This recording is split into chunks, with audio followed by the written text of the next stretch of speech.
Hey guys, welcome to Drive to Wrench. This is an update on the WL Toys 12428 crawler conversion project. So far so good. Made a lot of progress, and I'm going to start out by telling you things that do not work. Things we learned the hard way. Well, not really. There was some expectations that certain things wouldn't work, and this is just confirmation of a few of those things. A little bit of a surprise is that these DIY links really are dodgy. The big problem, guys, it's not this big bulbous center section as you might have guessed. These actually don't get in the way if you position your links properly. Problem is that these ends have no balls in them. No balls. And what I figured I'd do was kind of chamfer them so there's an angle inside the hole, so the hole's bigger on the outside and the smallest right in the middle, and only for a really small width, so that they can still articulate quite a bit. And that works, kinda. The problem is that if you make that center part thin enough that it articulates really well, it's not very durable. And it takes a lot of screwing around. Like it's really hard to get them to work well. I got them working okay. And the problem there, when I say okay, the articulation is just not very good. What it amounts to is I was able to get about 65% of what you can get with nice premium Amazon bought links, like the ones that are on here right now. These guys were $22 for a set, and the set comes with 10 links, including the steering links, which is really nice, because you kind of want those anyway. So for 22 bucks, the conclusion I came to was that, boy oh boy, it's a lot of messing around to try and get DIY links to work. They're just not that great. No matter how hard you work at it, they just don't work that well.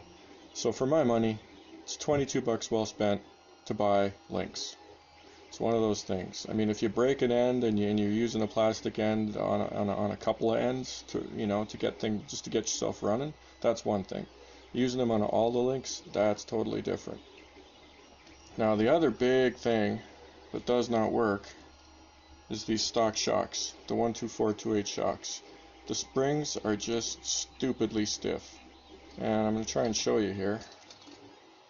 I think I'll have to shoot a separate video, but the best articulation you can get is just a little bit. And if you guys have seen any other rock crawlers, they articulate very easily. It's got to be soft, smooth, and supple. Now that was the front. Even worse, the back essentially doesn't articulate at all, and that's using the front shocks on the back just to get you going. And to me, the front shocks are even a bigger problem than the back shocks. The back shocks you can kind of make work for some application. The front shocks are just way too stiff. They're really not good for anything, in my opinion. But again, that's not a huge surprise either. I'm going to fart around a little bit because I have a big bag of springs that I got at my local automotive store, and they might have some that'll actually work. And the one thing I know is if they do, I'll have to make some bottom pieces and some collars so that they can actually be held in place, because they're not going to be the perfect diameter. Chances are they're going to have to be bigger. Smaller won't work at all. Bigger is the only option. So I'm going to go rooting through there one of these days and have a look just to see, because that great big bag of springs was $7. It paid for itself a long time ago. I needed a couple of little odds and sods and got myself up and running with the springs out of that bag, and it was money well spent. And I have like 100 springs left over of all sorts of sizes, so it's one of those things. I'm sure you can get something similar where you live, and if it works, I'll let you know. Plan A was always to go with these nice crawler springs, or shocks. I got them off of Amazon from I believe a seller out of China. Got the whole set, 4 of them, 25 Canadian dollars. That is a crazy good deal, guys.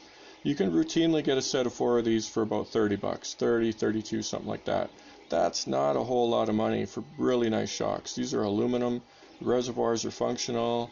They work really nice. They're easy to adjust. I got them all the way to the top right now. They work they work nice. I'm pretty impressed with these. Anybody that saw my WL Toys 12428 Fall Guy truck or the Baja saw these running on the back, and I mean they really smooth out the back. They work really good. Now I haven't actually put these on a crawler yet because my the only other one I have that's full size is the old Red Cat Gen 8, and the shocks on that are actually really good stock, so no need to mess around. This crawler conversion is a real good excuse to use these bad boys with feeling, and you know, not only are they gonna look badass, but they should work pretty well too. So I'll keep you posted on that. They are certainly a cheap option. There's plenty of sets of shocks that you can get for, you know, $50 and under for sure, $40 and under quite easily, $30 and under a little bit more tricky. I rolled the dice on these, figuring I'd have some use for them, and the seller that I got them off of on Amazon, I've bought stuff before. I know it's a reliable seller and stuff gets here fast. So by fast I mean 2 weeks, which, you know, from China that's not bad at all. I don't know how they get stuff here so fast, but I bought stuff from them a few times and it's very reliable. So I'll post a link to them. Anyway, so that's the next plan for the shocks. So links and shocks you probably want to spend some money on. And I mean, grand total you're looking at probably $50. Now, in my opinion, if you're going to go to this amount of trouble to make a crawler, that's $50 well spent, because that is going to make it work like a real crawler. It's going to do a nice job. The other thing, guys, right now I've got this drive shaft in here, and all that is, try and get an angle here, that is the stock 12428 drive shaft with a 3D printed piece substituted for the big end, the end that one slides into. So I know it's not going to last, it's not going to be perfect. It actually does work. I've driven it around in front wheel drive mode, and yeah, it works fine. Hasn't packed it in. Now, as any of you will know, in RC cars, front wheel drive sucks because all it does is spin the wheels. So, you know, there hasn't been a whole lot of torque on that drive shaft. It's you know, it's really not going to get loaded up very well, only in front wheel drive and with the diffs not locked yet. Yeah, so far so good. It didn't utterly fail. So I actually made up another modified drive shaft. This is another style that you can get for the crawler here. I bought this for like $4 out of China, and I forgot I had it. Otherwise, I might have held off on ordering the set that I ordered. And as fate would have it, they're taking forever to get here. So I'm going to use this to get this thing going. I just have to cut the pinion shaft for the back axle, and then we'll be good to go, and we'll give it a try. Put a couple of screws in here to keep it from turning, and yeah, I mean, it'll work. I don't know how long it'll last, but it'll work. So there's our 2 drive shafts. That's the ultimate cheap way to get your drive shafts. I ordered a set of nice ones for 2 for $15 off of eBay. When they get here, I'll show them to you. They should be nice. I don't expect them to be shoddy. We'll see. And they'll hold up real good in this thing, no problem. One thing about this, guys, is it doesn't weigh much. It's quite a lightweight crawler. The old Red Cat Gen 8 weighs quite a bit more. And then, as you can see, I got a back half in process here. This is not the final product, guys. I just wanted to stick a roll cage on it to kind of see what it looks like, and test it for durability. You know, I've had some parts that were way more durable than I expected, so I'm a little more willing to give some 3D stuff a try and just see.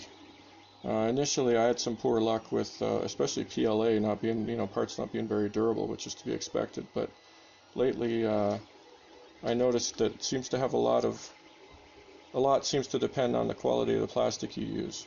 Now, just for laughs, guys, you'll find this amusing, I'm sure. I'm using a gray roll of filament that I had kicking around that is absolute garbage. I mean, this filament is terrible. If you manage to get nice prints, they're brittle. If you get strong prints, they look terrible. This stuff just doesn't print worth a crap. It's not good at all. It's actually Amazon Basics, and unlike many people, I've had many rolls of Amazon Basics that were really good. This is the only one I've had that was absolutely terrible. So, take that for what you will. They don't actually seem to sell that anymore. I think they rebranded it to Overture. is the new brand name. And I haven't tried that stuff yet, but I'm guessing that there was enough bad reviews of Amazon Basics that they decided they needed to have a take two if they wanted to sell any. Now again, like I say, my experience was that it actually wasn't that bad for the most part. This is the only roll I had that was really terrible. So I figured I'd use it for mocking up these parts and, first draft type prints and just, get it out of the way and, make some use of it. And the one thing I've noticed, guys, is that it's inconsistent. You'll get some parts that are really good, like really strong, really nice, printed with the exact same settings as other parts, and then, from one part of the roll, and then another part of the roll 50 meters later, nothing's sticking together. It's just terrible. And as best as I can tell, that's just the filament is total crap. This red stuff is actually Amazon Basics. I was using it, for quite a while, printed lots of stuff out of it, and I didn't have a single bad print, other than, aside from something went wrong, but, not strength or quality issues, not like this stuff. So, anyways, we're trying it out. Got a hoop here that I rolled the dice on for mounting the body, because I've actually had good success when you print this lying down so that all the print goes right along the length of it, and it gets really good strength, really good flexibility. So I actually think this might hold up okay. We'll find out. And then, as you can see, we got some floor pants. They fit really nice inside the body. Got a front body mount. It's positioned goofy because there was already holes in my body. I made it to fit on the shock, between the shock mounts, and fit nice, not to fit the body that I have. So that's why it is the way that's why it's mounted the way it is. I just wanted to fit it with the body. We got the stock servo in there, which actually works pretty well. One thing you're going to need, guys, is a different servo horn, because the stock servo horn is too short. Does not give you enough steering. This one came with a cheap Chinese servo that I bought for 15 bucks. It's really nice. And eventually that servo will probably end up in this thing, but for now it's just the servo horn. And that gives you really nice turning radius, guys. It gives you a lot of movement. So that's, again, money well spent. There's the axle so far. You can see it's rubbing on this wheel. I want to use these wheels on it, and they're not quite the same as the stock ones. This knuckle here is one I modeled up a while back for the 12428, and it's the exact same geometry, or very close anyways. It's just a little bit different, and as you can see, it rubs on that tire. So I got a modified version that I'm printing right now. You can probably hear it in the background. That should fix things up nicely, and we'll give that a try. Also, I compressed the distance between the bearings a little bit, because I noticed that the drive shafts for the WL Toys 12428, I know one of mine is not a stock one. It didn't come with the car. I bought it because I broke one, and I'm almost positive, guys, it's a little bit shorter, and the pin is a little bit farther in. So when you bolt on the tire, it sits too snug. So I actually made this knuckle a little bit narrower in hopes that it'll fix that problem. So anyways, there's, obviously there's multiple factors at play here. The hexes, blah blah blah. Anyway, trying to fix that up, and if these knuckles work well, they might be worth printing out instead of using the stock ones. The stock ones do work, like I said, but I had a little bit of trouble, so I'm going with the 3D printed version. So far, the axle's holding up pretty well. And I'm cautiously optimistic, guys. I actually think the most important part, the axle, actually will hold up fairly decently. Yeah, at some point, obviously, I'll be putting crawler tires on it, something a little taller. But for now, these will do just fine. I've run this 550 motor that was in my Red Cat. Makes a lot of power. Actually, seems to work really good. And it's not very expensive. If you guys wanted to get into one of these, they're not much money. I have a $10 Chinese one that I'm going to put in here just for shits and giggles. It's definitely not a very good motor compared to this 550. Night and day. Holy smokes, it's not even funny.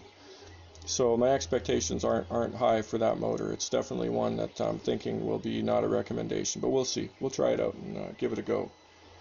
The stock ESC actually works pretty good. The only problem is it's not a rock crawler ESC. It has no drag brake. So if you're really serious about your crawling, at some point you're going to want to upgrade the ESC. I've got a price breakdown that I'm going to show you guys that goes through the pricing of the various parts and gives you my estimate of their relative value compared to what you typically get with a crawler. And I'm comparing it to a cheap Chinese crawler and the Red Cat Gen 8. And one of the things that I spec, if you want to be serious about this, is the oh, brain cramp. It's a fancy schmancy brushed crawler ESC. It's like $55. Money well spent. It's the Cadillac. I don't own one yet, but I probably will at some point, and I've done a bunch of reading on it, and it's super nice. Way better than what you typically get stock with any crawler. So, you know, it's easy to get a better ESC than the one that comes with this, and then you can upgrade the servo and put in a better radio, and you know, spend all kinds of money if you're into it. But like I said, guys, this ESC doesn't work that bad. Like, if you just want to try a crawler, see what it's like, this ESC will get the job done. It'll, you know, you'll be able to get up and running and drive around and have some fun and see what the deal is. So, you know, I'll show you how that works, and then sometime down the road, as I do upgrades, you'll see running video with various different electronics, different bits and pieces and stuff like that. If you have any questions, let me know. Oh, one other thing. On the back end, there's two problems, and they're not deal breakers, I don't think. But how can I show you here? The back links, the link mounts on the axle are actually a little bit on the wide side. They're quite a bit farther out than a standard rock crawler configuration. It's a little snug, but you know, testing it out, the articulation seems okay, so I think it's going to work fine. The other thing is, I made these shock mounts to go around the axle on the bottom, and I definitely have to print them out again because they're not very durable and they don't grip very well. But you know, we'll see. I don't anticipate that being a showstopper because you know, it's a shock mount. How hard can it be, right? We'll see. But so far, a bit of an adventure. Probably mix of crappy design and me underestimating how you know, how well they'd be able to grip. But you know, some two-sided tape and a little bit of ribbing on the mounts themselves, that'll make them more durable, and then they'll stay in place no trouble. So there you go. That's the update, and there'll be a running video very, very soon, guys. Very soon. I'm just fine-tuning a few parts, and then if I get some decent weather, I'll be out and give it a run and see what it's capable of. First run will be four-wheel drive, no lock diffs. So don't get your expectations too high. Plain and simple, you gotta lock the diffs if you want to crawl good. Yeah, so there you go. That's an update. Drive to wrench, baby. Or wrench to drive.